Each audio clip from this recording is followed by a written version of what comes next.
Let's look at a very interesting NASDAQ ETF. So first off, read this disclaimer carefully and do your good deed of the day by liking and subscribing. So we go here to specific strategies, and we have something that I call just NASDAQ Inclusion Candidates ETF. So 35% are from the low, minus 6-ish% pullback. QQQJ is the ticker. So the QQQJ tracks a modified market cap weighted narrow index of 100 non-financial stocks that are next eligible for inclusion in the NASDAQ 100 index. So one of the logic behind the interest in this ETF is that if a company is going to be included in a major index like the NASDAQ or the S&P 500 or the Dow Jones, then because of that inclusion, they become a part of that basket and benefit from that continuous inflow of money from all kinds of sovereign wealth funds, mutual funds, all kinds of funds basically, and ETFs. So yeah, it's viewed positively, and here you can get exposure to them early. So this is the chart, weekly data points. Yeah, I think that we can just jump here to the dailies because we have so little data. We are testing the red 200 day moving average, a rather surgical test here on Thursday. Then we had a bit of a rally on Friday.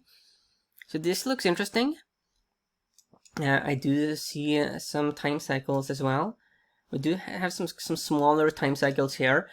At least what is very apparent here is that this ETF, it has this very jagged price action, up, down, up, down, up, down, up, down, up, down, up, down, which means that it's been relatively good historically to buy when there's a pullback, but you do want to lock in your gains because throughout this, let's say that you hypothetically bought here. Here you would have an almost 10% gain, here it is gone, here you have approaching 9%. Here you give a bunch of it back. So it certainly can be frustrating to own if you do not actively manage it. So that's one of the quirks it has. Okay. When we look at these indicators, looking at the RSI, the current level has a tendency to be bought. Usually, like here. We did get a rally. Here we got a rally. Here we definitively got a rally. Here a rally came. Here a rally came. Also the distance here from the purple 20-week moving average and the 50-week moving average is it's at an interesting level that has a tendency to be bought. And these are daily data points. Looking here at the weeklies, we do have some data here as well, but it's so little that we gotta be a bit careful about analyzing. When we have very little data points. If we jump here to the monthlies, then we don't even have enough data to calculate these indicators. Okay. So next we jump into the correlations, and we start here with the weekly data points, and then we don't have anything.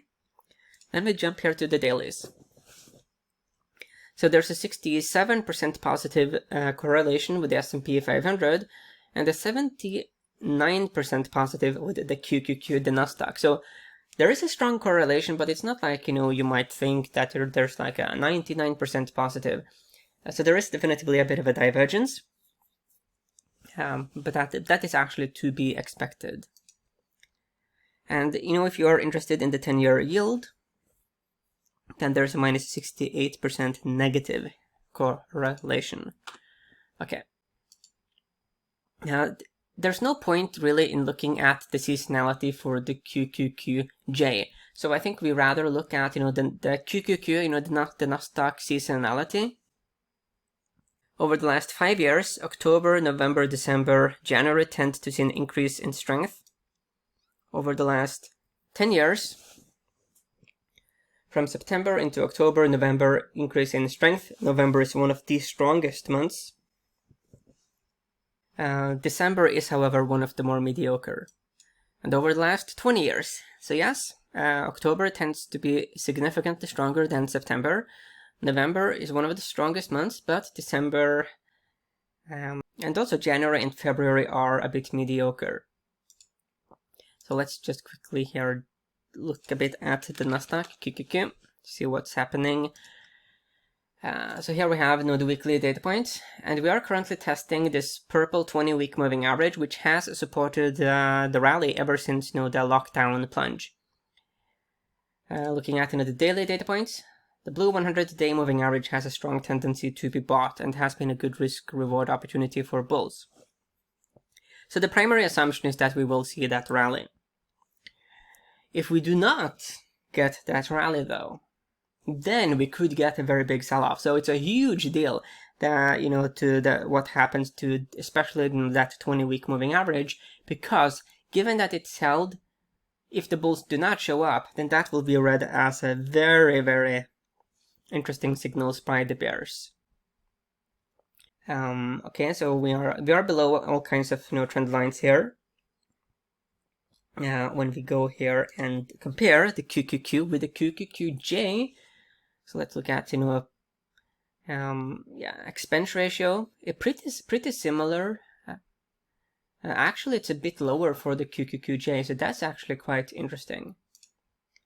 Looking at the performance, you do see that the QQQ is outperforming the QQQJ. As far as the dividend goes, the QQQ, yes, has almost double the dividend of the QQQJ. Let's look a bit here at the holdings. So yeah, QQQ to the left, QQQJ on the right. So Fortinet, Roku, AssetScaler, Datadog, Trade Desk, Garmin, Etsy. Yeah, a bunch of rather well-known companies. So yeah, I think that this is an interesting risk-reward buying opportunity for the QQQJ.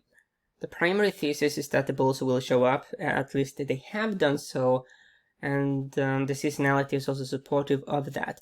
However, if they don't, this is because this is a very binary situation. If they do not show strength, that will be read as a very strong signal by the bears, and then you will see bears build big short positions. So yeah, definitely going to be a very interesting week ahead.